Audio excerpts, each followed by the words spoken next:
আসসালামু আলাইকুম এভরিওয়ান, সবাইকে এক্সেলাটি কোচিং সেন্টারের পক্ষ থেকে জানাই শুভেচ্ছা ও অভিনন্দন। বন্ধুরা, আজকে আমি এমএস ওয়ার্ডের মাধ্যমে একটি পেজে কিভাবে টেক্সটকে কাট কপি করা যায়, কিভাবে আইটালিক বোল্ড করা যায়, কিভাবে একটি টেক্সটের ফন্টকে পরিবর্তন করা যায়, এই সব বিষয় নিয়ে আজকে আমি আলোচনা করব। তাহলে চলুন আজকে ক্লাসটি শুরু করা যাক।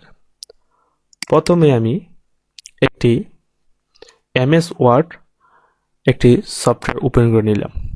এখানে আমি কিছু টেক্সট আমি আগেই লিখে রাখছি। তো এখানে আমি যে কোনো একটি টেক্সটকে নিচে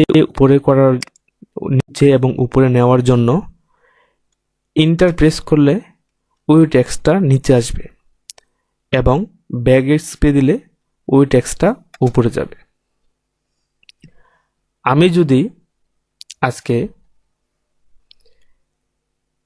এই যে টেক্সটটি রয়েছে এই টেক্সটকে যদি আমি কাট কপি করতে চাই, তাহলে প্রথমে আমি ওই টেক্সটটাকে আগে মার্ক করতে হবে। এমএস ওয়ার্ডের মধ্যে যে কোনো টেক্সটকে যদি আমরা কাট কপি বা বোল্ড, আইটালিক বা আন্ডারলাইন যে কোনো কাজ করতে চাই, প্রথমে আমরা ওই টেক্সটটাকে মার্ক করব। আমরা দুইভাবে টেক্সটকে মার্ক করতে পারবো। প্রথমত, পুরো টেক্সটটাকে আমরা মাউসের লেফট বাটনে চাপ দিয়ে ধরে মার্ক করতে পারবো।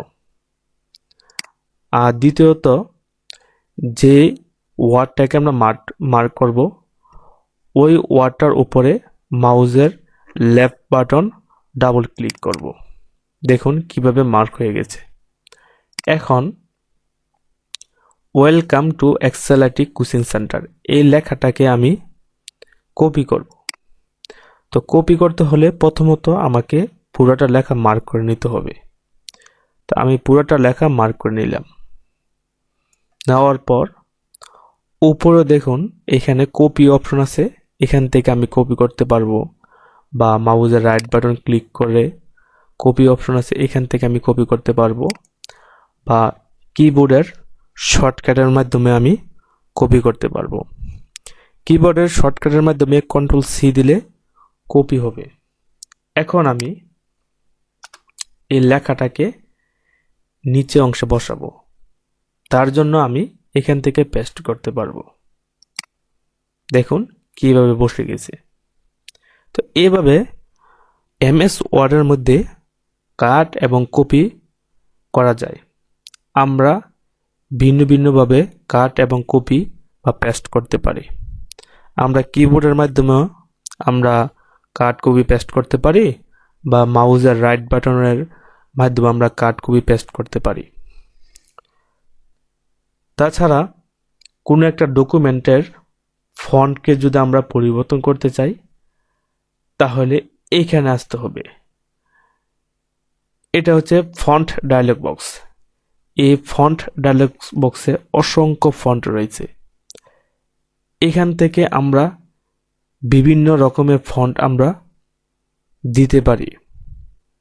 সচরাচর আমরা যখন কোনো প্রশ্নের কাজ আমরা তৈরি করব, ওই প্রশ্নের কাজের তৈরি করার জন্য আমরা সবসময় টাইমস নিউ রোমান্স ফন্ট আমরা ব্যবহার করি।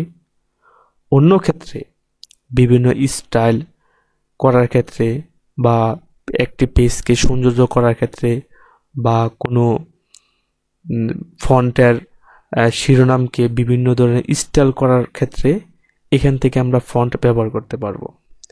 ফন্ট ব্যবহার করার আগে প্রথমত আমরা যে ফন্টটাকে আমরা স্টাইল করব ওই ফন্টটাকে আমরা আগে মার্ক করব। মার্ক করার পর এখানে এরোতে ক্লিক করব। ক্লিক করার পর দেখুন এখানে অসংখ্য ফন্ট রয়েছে। এখান থেকে আমরা যে ফন্টটা আমাদের পছন্দ ওই ফন্টটাই আমরা ব্যবহার করব। এই যে দেখুন উপরের ফন্ট থেকে এখানে যে ফন্টটা রয়েছে এটা অনেক ডিফারেন্স। তো এখন উপরে যে ফন্টটা রয়েছে ওইটা আমরা কোনো প্রশ্নের ক্ষেত্রে আমরা তৈরি করি না, শুধু ডিজাইন করার ক্ষেত্রে এরকম ফন্ট আমরা ব্যবহার করি।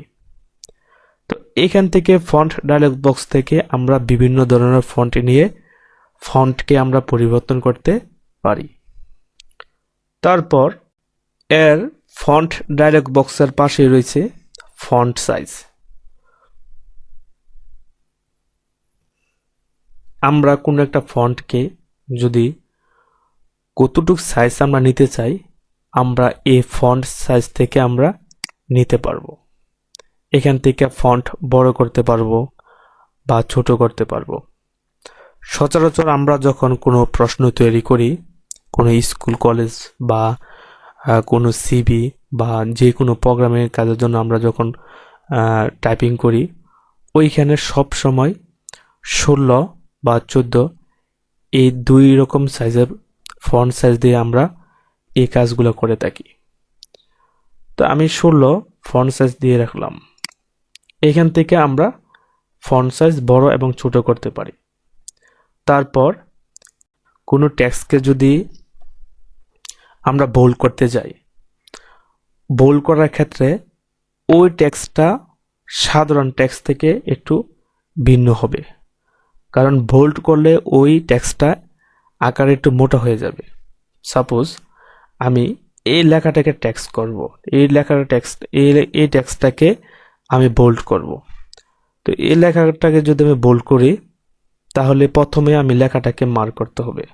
মার্ক করার পর এইখানে বোল্ড অপশন আছে, এখানে আমি ক্লিক করতে পারবো। এই যে দেখুন বোল্ড হয়ে গেছে। তারপর কোনো একটা টেক্সটের যে হেডিং থাকে বা শিরোনাম থাকে, ওই টেক্সটের হেডিং এবং শিরোনামের মধ্যে নিচে আন্ডারলাইন দেওয়া হয়। ওই আন্ডারলাইনগুলো আমরা যখন দিব, আগে ওই টেক্সটটাকে আমরা মার্ক করে নিতে হবে। সাপোজ এই টেক্সটটার মধ্যে আমি আন্ডারলাইন দিব, তো তার জন্য আমি এই টেক্সটটাকে মার্ক করলাম। মার্ক করার পর এখান থেকে আমি আন্ডারলাইন দিয়ে দিব। এই যে দেখুন এখান থেকে আন্ডারলাইন হয়ে গেছে। আমি এই আন্ডারলাইনের ডিজাইন আমরা অন্যরকমভাবে দিতে পারি। এখানে এরোতে ক্লিক করব, দেখুন অনেক ডিজাইন রয়েছে। যেরকমভাবে একটি টেক্সটকে আন্ডারলাইন দিলে সৌন্দর্য হয়, ওইরকমভাবে আমরা এখান থেকে ডিজাইনগুলো দিতে পারবো। তো সচরাচর আমরা এই সিম্পল ডিজাইনগুলোকেই আমরা দিয়ে থাকি আন্ডারলাইনের ক্ষেত্রে। তারপর ফন্ট কালার। যদি আমরা কোনো ফন্ট বা টেক্সটকে যদি আমরা কালার করতে চাই, তাহলে আমরা ওই টেক্সটটাকে আমরা মার্ক করব। মার্ক করার পর এইখান থেকে আমরা এরোতে ক্লিক করব। এখানে অসংখ্য কালার রয়েছে, এখান থেকে আমরা কালার করতে পারবো। এটা হচ্ছে ফন্ট কালার। তো এরকমভাবে আমরা কোনো একটা পেজের মধ্যে যে টেক্সটটাকে, ওই টেক্সটগুলোকে আমরা গুছানোর জন্য, সাজানোর জন্য আমরা বিভিন্ন ইন্টারফেস এখান থেকে আমরা ব্যবহার করতে পারি। তো বন্ধুরা, আজকে এই পর্যন্ত রইল। আর কম্পিউটার রিলেটেড ভিডিও পেতে আপনারা এই চ্যানেলটিকে সাবস্ক্রাইব করে পাশে থাকবেন। আসসালামু আলাইকুম।